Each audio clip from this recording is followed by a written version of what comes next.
apologise. I'm Sven, this is Mr. Bickley behind me.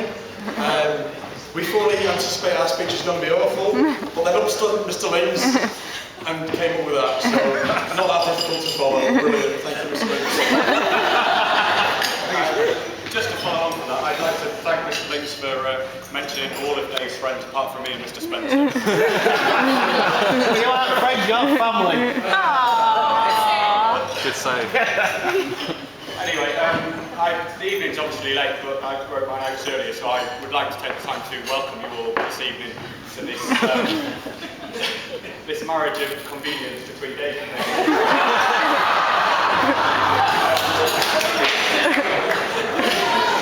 I hope that this wedding and this marriage will bring Dave everything that he has ever wanted, which is to say, a second passport. So I'd like to make the first toast to cheaper tuition fees.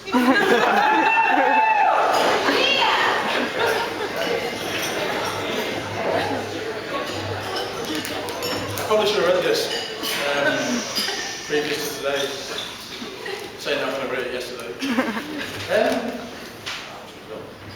It's nice to see everybody here, welcome to Dave, especially it's nice to have the family come, Mr. and Mrs. Leeds. Obviously we got back a long way, Mr. and Mrs. Leeds and the staff with Mr. Bickley. They've done a sterling job bringing up Rachel. Obviously they learned from the mistakes they made the first time round.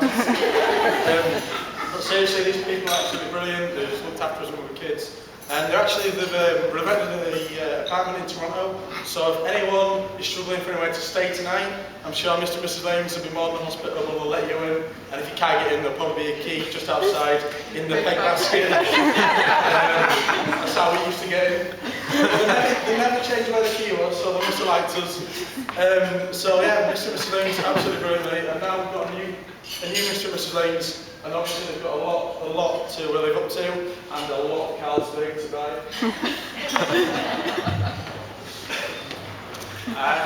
It was about a year ago when David asked us to be best men, and obviously we were quite disappointed and we felt sorry for Dave. After 3 years away and travelled the world, visited many countries, he couldn't find better men than us.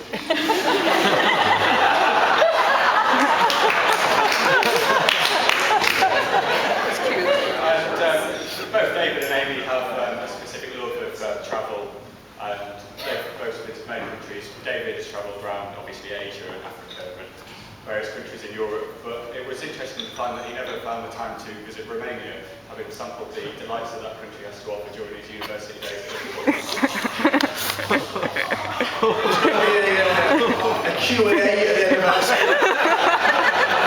If anyone doesn't understand what we're saying, just direct it to Mr. Leeds. Enjoy. We go back a long way. The first time I met Dave, he was 11 years old, and we was putting the same foreign class together. So basically, I took his ugly mug every morning for 5 years, which is something I'm sure now Amy can relate to.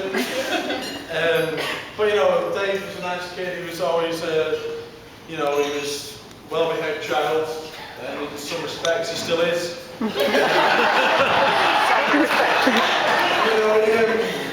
I wasn't the brightest at school, I'm sure you're all surprised.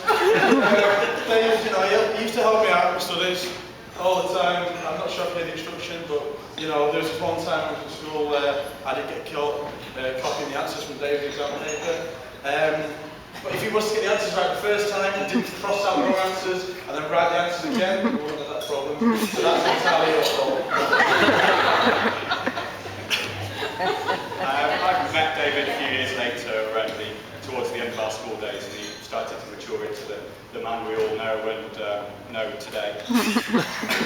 And despite his reluctance to put his hand in his pocket to buy a drink, we got on quite well. And we spent many evenings at the local health club improving our drinking and eating copious amounts of beef and onion crisps.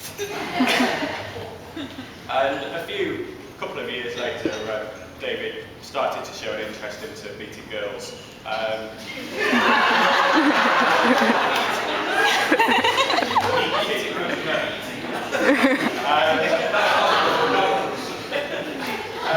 it quickly became apparent that Dave's early love life would be as patchy as his facial hair is today.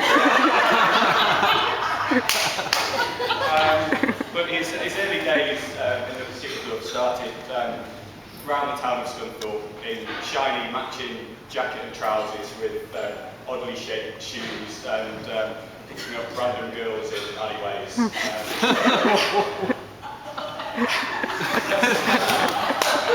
But as he grew older and he grew wiser, and eventually he moved to the other side of the world, so we couldn't make fun of him anymore. So yeah, after 3 years at University of Liverpool, David used his psychology degree to maximum effect, and he got a job in the lucrative market of second-hand teapot sales.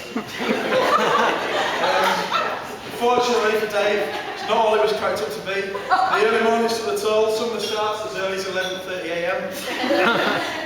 So obviously a disappointed Dave teacher moved to Korea to improve his English from a little help. And this turned to be it was a very significant time of David's life, actually, in all seriousness. It was the first time in David's life that he actually paid tax. Probably the only.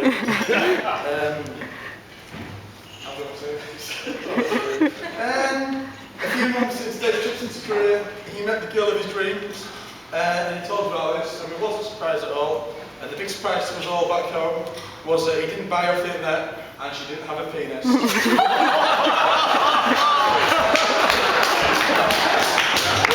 Good night.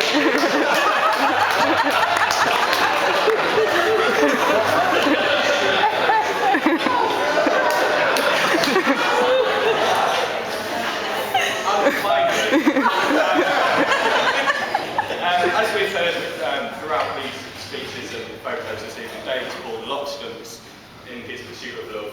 None more so than, as Sophie mentioned, with inviting himself along to the round the world trip, which I'm sure they're both really looking for, whatever's been said. So I'd just like you all to raise your glasses now and make a quick toast to Mr. and Mrs. Amy Rankin.